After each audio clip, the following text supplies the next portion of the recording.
Surendra Pal Singh TT ईश्वर की शपथ लेता हूँ कि मैं विधि द्वारा स्थापित भारत के संविधान के प्रति सच्ची श्रद्धा और निष्ठा रखूंगा। मैं भारत की प्रभुता और अखंडता अक्षुण्ण रखूंगा।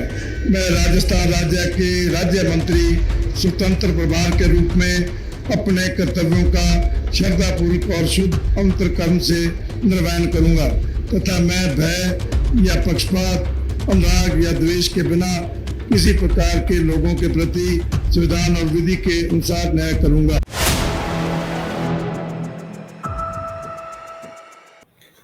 नमस्कार, मैं नवीन जायसवाल 4PM राजस्थान में आपका स्वागत है।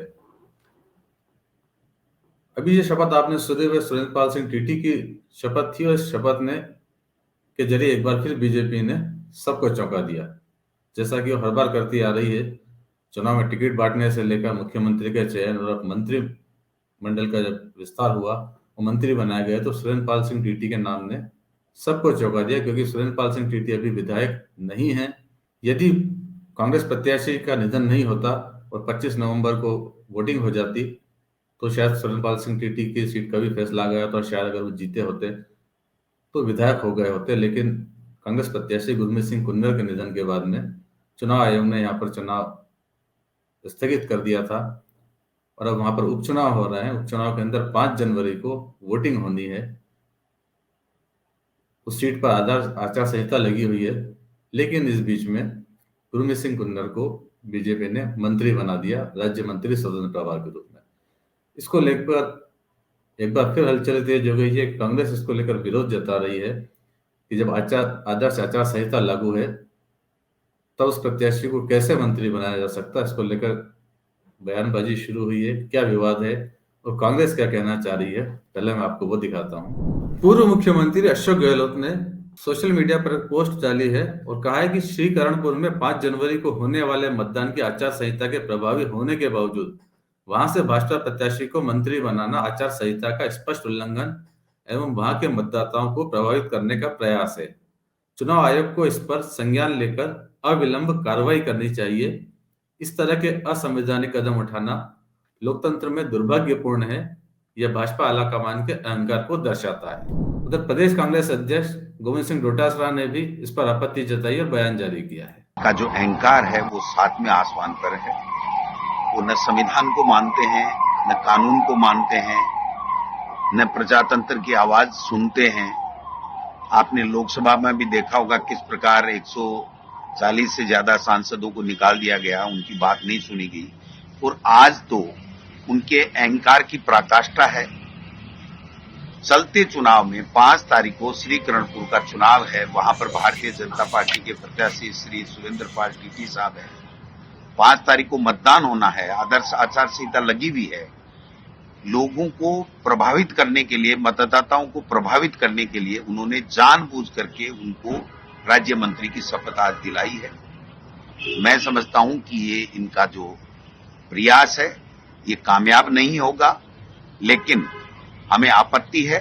कांग्रेस पार्टी इसकी चुनाव आयोग में शिकायत भी करेगी, आवश्यकता पड़ी तो। उधर कांग्रेस की इस आपत्ति से भाजपा सहमत नहीं है।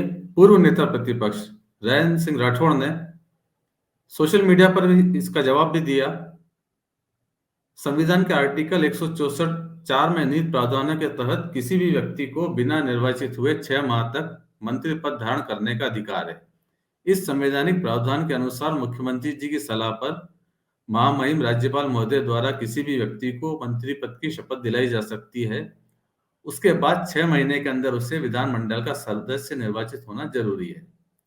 संविधान की 3री अनुसूची के अनुसार ली गई शपथ किसी प्रकार की आदर्श आचार संहिता का उल्लंघन नहीं है।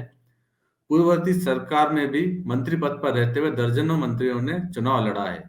इसलिए श्री सुरेंद्र पाल सिंह टीटी की राज्य मंत्री के रूप में ली गई शपथ संविधान के प्रावधानों के अनुरूप ही है। अब बीजेपी भले ही सफाई दे रही है कि यदि कोई सदस्य नहीं है तब भी 6 महीने के अंदर सदस्य बन सकता है और उसे राज्यपाल शपथ दिला सकते हैं, लेकिन शायद ऐसा उदाहरण कहीं पहले देखने को नहीं मिला होगा कि जो प्रत्याशी चुनाव लड़ रहा है, आदर्श आचार संहिता लागू है और मतदान के कुछ दिन पहले उसे मंत्री पद की शपथ दिला दी जाए। ऐसा कोई उदाहरण शायद प्रदेश की राजनीति में या बाहर भी ऐसा कोई उदाहरण देखने को नहीं मिला है। तो आखिर ऐसी क्या मजबूरी हो गई बीजेपी की कि उसे सुरेंद्रपाल सिंह टीटी को मंत्री पद की शपथ दिलानी पड़ी। जहां तक प्रतिनिधित्व की बात है तो 33 में से अभी तक 18 जिलों को प्रतिनिधित्व मिला है, 15 जिलों को प्रतिनिधित्व नहीं मिला है, यानी 15 जिलों से अभी एक भी मंत्री नहीं है।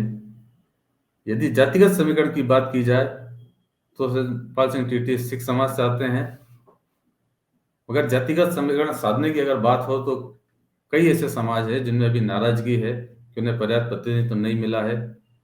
इसमें गुर्जर समुदाय भी है जिसने इस बार बड़ी संख्या में भाजपा को वोट दिया था, और सिर्फ जवाहर सिंह बेडम एक मंत्री गुर्जर समुदाय से बने हैं। इसके अलावा वैश्य समुदाय में भी नाराजगी है कि उन्हें प्रतिनिधित्व नहीं मिला है। यादव हैं और भी कई वर्ग हैं जिन्हें लगता है कि जातिगत समीकरण में उनको भी महत्व दिया जाना चाहिए था, लेकिन नहीं दिया गया। तो फिर आखिर ऐसी क्या मजबूरी रही सुरेंद्रपाल सिंह टीटी को मंत्री बनाने की, जबकि मंत्री बाद में भी बनाए जा सकते थे। 5 पद अभी भी खाली रखे हुए हैं। माना जा रहा है कि जो उपचुनाव है जिसमें 5 तारीख को वोटिंग होनी है, और कांग्रेस प्रत्याशी गुरमीत सिंह कुन्नर जिनका निधन हो गया था, उनकी जगह उनके बेटे रूबी कुन्नर चुनाव मैदान में खड़े हुए हैं।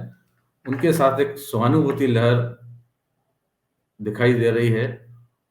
और अगर सभाओं में भीड़ जुटने की बात की जाए तो अगर वही पैमाना है तो पिछले दिनों सचिन पायलट की जो सभा हुई उसमें सबसे ज्यादा भीड़ रही है। वहां पर मुख्यमंत्री भजनलाल शर्मा की सभा भी हो चुकी है, मुख्यमंत्री दिया कुमारी की सभा हो चुकी है, अशोक गहलोत की भी सभा हो चुकी है, और सचिन पायलट की भी हुई। लेकिन सचिन पायलट की सभा में जितनी जबरदस्त भीड़ थी उसको लेकर क्षेत्र में बड़ी चर्चा रही है कि क्या इस भीड़ को वोट में कन्वर्ट मान लिया जाए। यदि मान लिया जाए तो चुनाव परिणाम कुछ भी हो सकते हैं। सचिन पायलट की सभा में कितनी भीड़ थी उसका एक नजारा देखते हैं। विशाल जनसभा के मुख्य अतिथि अखिल भारतीय कांग्रेस पार्टी राष्ट्रीय महासचिव,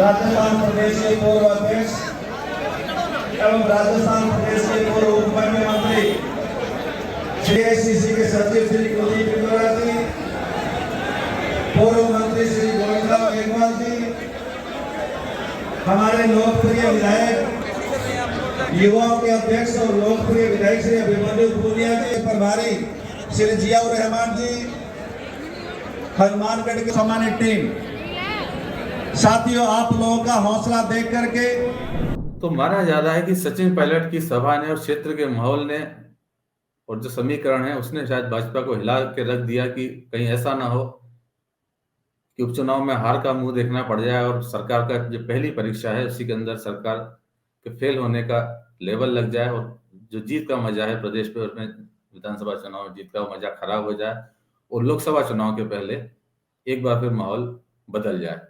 इसीलिए भाजपा ने इतना बड़ा रिस्क लिया और मंत्री बनाने में कोई कोताही नहीं बरती, देर नहीं की, और सुरेंद्रपाल सिंह टीटी को चुनाव से पहले ही मंत्री बना दिया। शायद जनता को वो एक मैसेज दिया है कि वो एक नए प्रत्याशी को चुनना चाहते हैं या फिर एक मंत्री को चुनना चाहते हैं। तो फिलहाल इस वीडियो में इतना ही। अंत में एक बार फिर आपसे यही कहना है कि 4PM राजस्थान चैनल को सब्सक्राइब जरूर करें और इस वीडियो के लिंक को ज़्यादा से ज़्यादा शेयर भी करें ताकि हमारी खबरें और भी लोगों तक पहुंच सके। नमस्कार।